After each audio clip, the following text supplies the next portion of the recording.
नमस्कार, मैं हूं डॉक्टर पार्थ और आज मैं आपको लेकर के आया हूं उधमपुर नगर।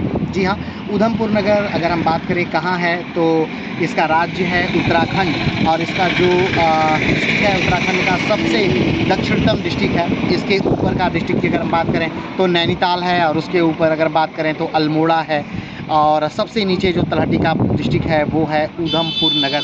अगर हम बात करें कि ये पूरा जो उत्तराखंड है ये किस क्षेत्र के अंतर्गत पड़ता है तो पूरा उत्तराखंड जो है वो कुमायूं हिमालय के अंतर्गत पड़ता है।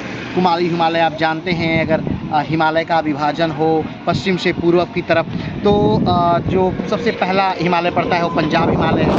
दूसरा हिमालय जो पड़ता है वो कुमायूं हिमालय है। तीसरा हिमालय जो पड़ता है वो नेपाल हिमालय है। चौथा हिमालय जो पड़ता है वो आसाम हिमालय है। तो 4 हिमालयों की श्रेणी में बांटा गया है पूरे हिमालय रेंज को पश्चिम से पूर्व की तरफ।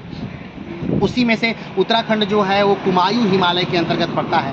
तो इसी उत्तराखंड राज्य में और उधमपुर नगर डिस्ट्रिक्ट के अंतर्गत नानक मत्ता गुरुद्वारा है। अगर हम नानक मत्ता गुरुद्वारे की बात करें तो कहा जाता है कि अपनी तीसरी उदासी के दौरान जो नानक देव जी थे अपनी तीसरी यात्रा के दौरान यहाँ पर आए थे। कहा जाता है कि पूरे भारत को वर्ष में या फिर अपने पूरे जीवन काल में लगभग उन्होंने 4 यात्राएं की।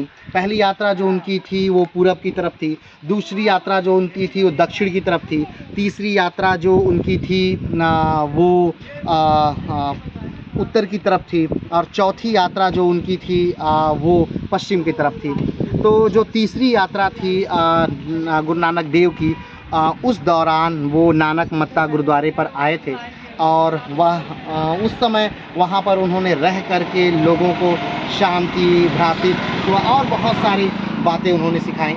गुरु नानक देव की जो सबसे बड़ी बात है वो ये है कि अगर कोई गरीब है, भूखा है तो सबसे पहले उसे भोजन देना है और उसके बाद उससे ज्ञान की या शिक्षा की बातें करनी है।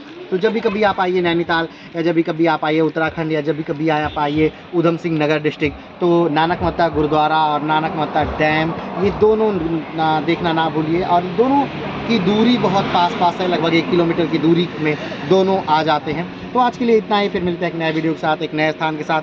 तब तक के लिए नमस्कार, धन्यवाद, जय हिंद।